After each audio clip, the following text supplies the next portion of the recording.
How are you able to afford all this time off? We don't rely on tips to survive. Like I said, the service, I think, to be honest, even in America, wasn't that well. Oh, it's good. Like, they forgot my food, they forgot stuff, blah, blah, they forgot this. And then still they want a tip. And I was so mad because I was like, not with me, I'm German, and I didn't tip. And they were so mad about it. That's crazy. They try to bully you into tipping. The World Cup might be one of the best things that's happened to the United States in a long time. We've been torching relationships and wreaking chaos on the planet for a while, but we've been accelerating the process in the last few years, and the world stage has been looking at us like we are absolutely nuts. We probably are. But one interesting thing that this World Cup highlighted that was inevitable was the cultural differences from people traveling into the United States from other countries and the United States as a whole. A lot of Americans are actually mind blown at some of the perks and benefits that other countries are able to have that we do not have, which shatters the brainwashing tactics that the country has been trying to use on its people. And that's where we roll into today's topic. An American's post on Twitter went absolutely viral, and tons of Europeans chimed in to clear up any confusion. But it was interesting because if you read it, you might interpret it one way, but I looked at it and I'm like, ooh, this could be hit from two angles. If you guys are new to the channel, welcome. If you guys are returning viewers, welcome back. Please support the channel by liking this video and subscribing if you haven't already, as we are trying to chase 1 million subscribers. Also, as far as vacation time goes, because that's where this whole topic is leading into. How much vacation time do you get every year? What are the benefits of the job that you work at aside from the vacation time? And sick leave, we've talked about it a lot on this channel. Are you guys allowed to take sick leave? Is there any reprisal for you taking sick leave? Does it impact the work culture to a point where they have to let you go, aka fire you? All of these things are very important, and Americans are jealous like no other. And this post highlighted exactly what we're going to be talking about. So here it says, bruh, I didn't realize Europeans are actually spending multiple weeks on vacation here for the World Cup. How can they afford it? Now, you guys might be wondering, what are the two angles that you're talking about? Now, one of the angles is very obvious. How can they afford it? We're thinking of a money aspect when we initially read this post, right? There are two sides to this. And you've heard me talk about this, and many other Americans mention this before, but Americans typically get roughly 2 weeks of vacation annually. So we have to spend our time sparingly, and we cram so much in a 2-week period. I even told you guys, I tried using my time to see as much of Germany as possible in 2 weeks, and oh my gosh, I bit off way more than I could chew. There is a second angle though, and this was actually the second angle I was talking about. The first angle is actually the money, of course, which is how are they able to afford this? There's no way. You're out here for, 2 weeks and stuff. How are you able to travel and be out here and at all for 2 weeks? Because there are two sides of this coin. A lot of Americans, right? I mean, the jobs pay pretty decently in the United States. Once we save up that leave, we also have to have the money to do these extravagant vacations. So saving for the average American household becomes a diabolical balancing act, considering that everything's super expensive and we have all these fees, payment plans, loans we've taken out, and copious, erroneous amounts of debt. So when we see a wave of people travel in from Europe specifically, and we're like, whoa, you guys have been here for a minute. Like, your boss doesn't miss you? Like, you don't got to feed your family? Like, how are you out here this long? It's been a couple weeks. You guys aren't flying back soon? How did you have enough time to take off for all this? That's crazy. And then we're like, oh my gosh. Now, one of the things us Americans have historically bragged about is our freedoms to do literally any and everything. And then when we turn around and we pick apart what those freedoms are, it doesn't really look like the United States is as free as the American people thought it was. Okay, so yeah, time off. I tell you guys all the time, I'll speed up the talking points I bring up regularly. Of course, you have the sick leave that I keep talking about. People take sick leave. Generally speaking, it should not be a problem, but in this capitalistic society, it is. If you take too much sick leave, which is pretty much anything over a couple of days, and a couple of days is, by the way, diabolical for a lot of companies, they will let you go. Now, obviously, under the law, you can't fire somebody for being sick, but they can circumvent that and get you on a technicality. And we all know that it's because you were sick and you had to take time off. If you've had any major surgeries or you're actually really sick and you could be very contagious to the people around you and you have to literally take sick leave, if you take more than a couple days, they're almost guaranteed in times like this going to fire you because they are looking for people to work to the bone, making not as much money as they would like to make. And they're going to squeeze every drop of effort out of you for sure. And so they see it as a slight. They see it as you trying to take advantage of the system. They don't like that. So they would rather have people who are functioning at 40% work in their company and give every drip drop of effort to produce product than healthy people that are capable of producing 100% effort and exponentially improving the business. It's backwards thinking, and Americans are sick and tired of it. And of course, this post right here and the comments responding to the post were very eye-opening. The American mind can't comprehend a minimum of 4 weeks paid vacation a year. I honestly couldn't believe it. When I very first learned that, I thought you guys were joking, maybe playing some games and poking fun a little bit and just being facetious. But it's a real thing. And I was absolutely mind blown, just like many other Americans are as well. We're like, well, why don't we get that? LOL, unlucky Ameripores. I'm not sure who's making up these names, but the Europores, the USAENs, Ameripores, like maybe I'm getting too old, man. All this lingo got my head spinning. So much has changed in such a short period of time. I guess that's what happens when you have the internet at your fingertips. We don't rely on tips to survive. Oh my gosh. And you guys saw my recent video on that. I absolutely hate the tipping culture in America. And it's not even a tipping culture, really. It is a culture. It's a scam. It's a scam. And people fall for it all the time. It's annoying. It's aggravating. First of all, I feel like the issue would be nipped in the butt if people stopped applying for that job. But because of the economy and how bad it is, and the United States tanking the economy at an exponentially fast rate, people have to apply to whatever they can get their hands on. So serving jobs is also one of those things. And again, that would be fine if it was like a part-time thing and like you're working, but you have a primary job or you have somebody else supporting you. That's fine. But if you're using that as survival, you're relying on tips, and people don't have to tip. So you're relying on something that is very unstable. It's volatile. I don't think it would be a great source of primary income unless you did 2 serving jobs. But it depends on how hard the restaurant has you work, if you get to keep all your tips when you get tipped, and if the customers regularly tip over there. So there's so many nuances, and I'm like, why can't you just secure a job that pays you hourly? And I'm not saying why can't you just secure a job that pays over this certain threshold. I'm just saying, why can't you get a job that pays you a fixed rate? You know what I mean? So you at least know what's coming in and you don't have to play the guessing game every time your paycheck comes out. So it's a little weird. It's a little strange to me, but we talked about all of that. We also broke down the difference between gratuity and tips. Gratuity is embedded in the price of the entirety of the bill you receive. So it's something that they automatically include. They're like, oh, okay, cool. You can pay 15% gratuity, 30% gratuity, 45% gratuity. If your bill is $230 at whatever restaurant that you decided to go splurge on, then you have to choose one of those things to, add to your tab. So of course, people are going to choose the lowest gratuity, because why would you choose the highest? That doesn't make any sense. But anyways, then on top of that, they're going to ask for a tip. They're like, hey, also, what about our tip? So your bill goes from like nothing to a lot.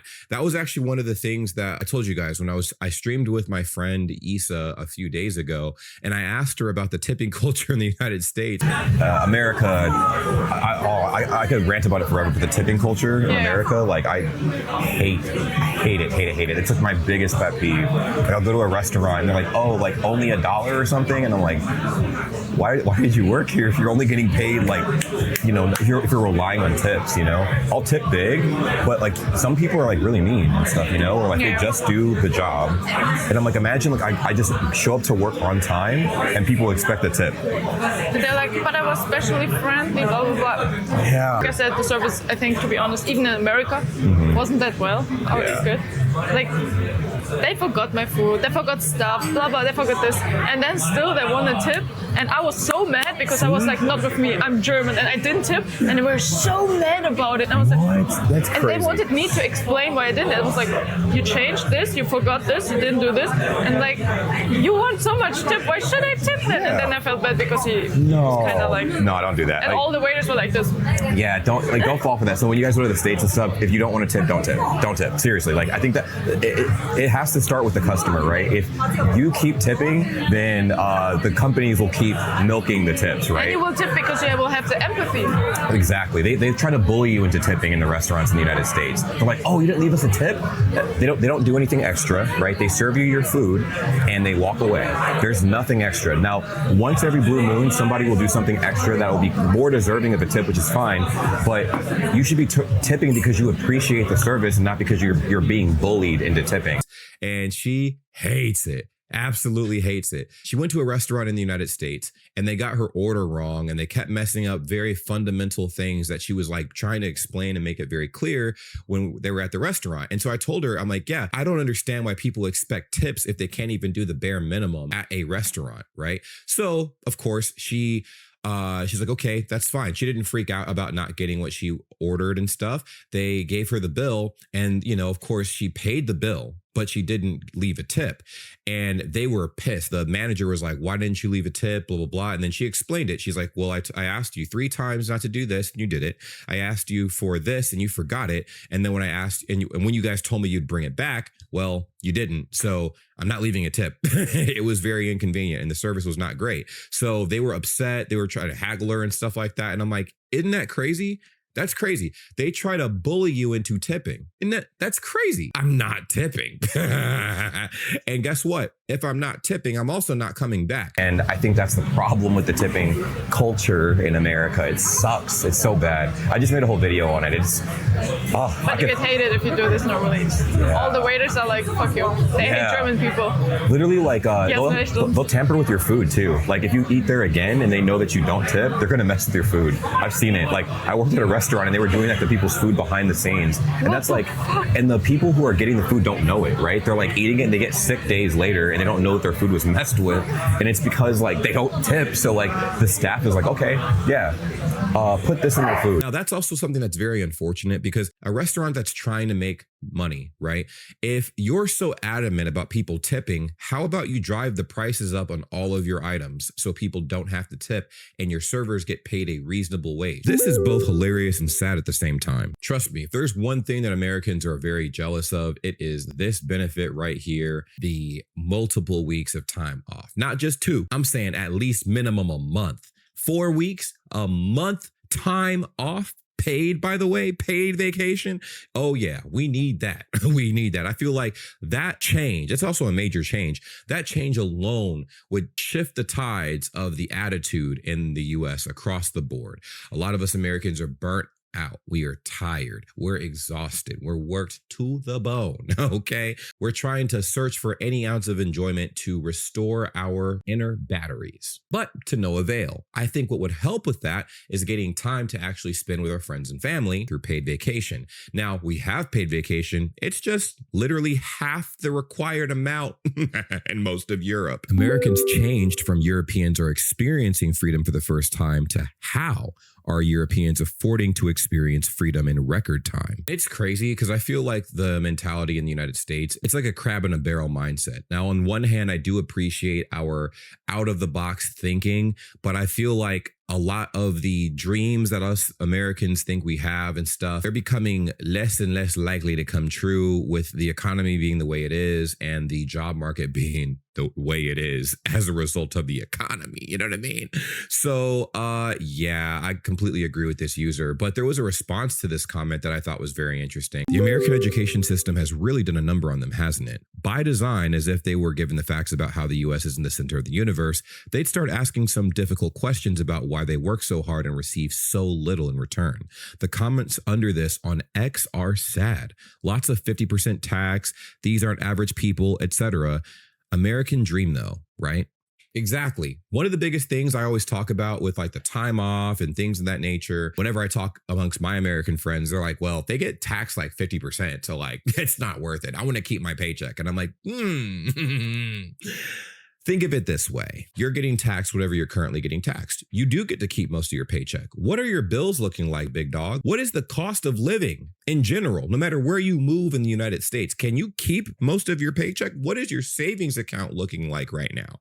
Okay. How long are you working and how much are you getting paid? Those are very important questions because a lot of those answers point to you are being milked like a cow and you don't have time to rest. So you can't produce anything if you're not being allotted the time to actually take off and recuperate. So it sucks. And the crazy thing to me, again, that blew my mind is that for most, if not all, I'm not sure if all is included in this, but for most European countries, again, when you clock out of work, that's it. Your job doesn't contact you outside of work hours. Now, it depends on the job you're working and it depends on the country you reside in, but overall, they don't bother you outside of work, so you can actually relax and enjoy yourself. These indeed aren't the average people. An average person isn't obsessed over football enough to risk their life and freedom by traveling to the USA.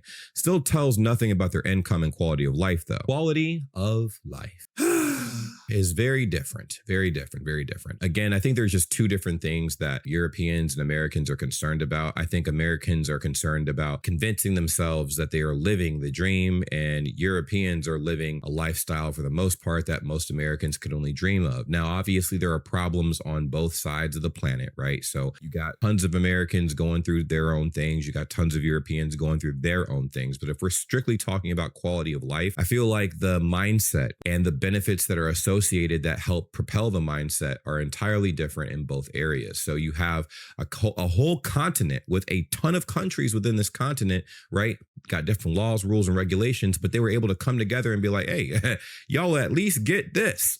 And it enhances the quality of life. The people are living very fruitful lives for the most part. And in the United States, we're living fruitful lives in a different way, right? Sold my child to the elite as I noticed I can just make a new one. It's called human capital. Oh, an Epstein joke. Yikes. Yeah, that did not look good in the face of the world, let alone the American people. When we saw those files get leaked, we were like, What's crazy to me is once those files dropped, it's like not a singular person in the United States even cared. There were so many distractions put in place to distract people from what was to come that when the files actually dropped, the American people were like, dude, okay. And being paid while on vacation, sick, or pregnant, insane. What's also kind of wild to me and also borderline disgusting is that the people who are having children, right, in the United States, right, they'll get maternity leave, unpaid. And I didn't know that that was a thing. I thought that automatically, if you took maternity leave, you'd get paid, obviously, right? No, you get the time off and they'll hold your position. They won't pay you in a lot of companies. Now, some jobs will, and thank God for that, but some companies won't. They won't, but they'll hold your position. But again, in times like these where companies are getting desperate for more bodies, they need people to work to the bone for them. Well, they might drop you after you come back from maternity leave. They're like, oh, you took too much time off. But they're not going to tell you that. They're going to get you on another technicality. Oh, we found better experience and a person that has a more available schedule. I guess we can afford it because almost all of us have a minimum of 4 weeks vacation each year. It's interesting though, too, because we're like, well, how can you afford it when your jobs don't pay you that much, right? You get 4 weeks of vacation, your jobs don't pay that much, but you get taxed through the roof. How are you able to afford all this time off and actually spend the money to stay overseas and enjoy yourself? Well, I think it's because the cost of living is not through the roof in most European countries. It's not unaffordable, right? If you're working in a European country and stuff, yes, the jobs might not pay as much on average, but you're able to, take a larger chunk of money home, arguably, considering like the cost of food and living expenses and things of that nature. Now, for the average American household, we're under the illusion that we have more take home because we don't get taxed as much, but then we have to pay an arm, a leg, and a goat sacrifice for medical costs, for food and other basic necessities that we have to, consume on a daily basis. It's kind of rough. So when we have our take home, we're in debt usually. And also we function off of a credit system. So people love taking out loans and credit cards. I'm not sure how common that is throughout Europe. I haven't really dug that deep into that side of things. How many of you guys use credit cards? Do you guys just use your own money? What does that life look like for you guys? To be fair, at least in Austria, the guys who travel there are either upper middle class or spent much of their savings for that trip. It starts at 4 to 5K for a short vacation. To be there for the whole cup probably costs an arm and a leg. But I can see if there was any time to spend this much vacation in the year, it would be right around now. I mean, you get to see your favorite teams play on the world stage. You get to also experience different culture shocks and whatnot, and, you know, spend some coin, you know, enjoying the local cuisine and activities and whatnot. And that's been awesome. That's been super cool to watch and absorb. But yeah, it's going to be very expensive. I mean, the United States literally drove up the prices of everything just for the World Cup, and everything was already really expensive. What is your response to this post? Why is it that Europeans get so much time off and you guys are able to enjoy your long vacations? How can you guys afford this? Was there some validity in the curiosity of this American? Because again, this post blew a gasket for a lot of Americans, and there was so much cope in the original post on Twitter, and people were like, wow, like Americans are like, well, they actually get taxed too much and they're not living really good lives on top of all this, so we shouldn't be concerned about what they have as far as benefits go.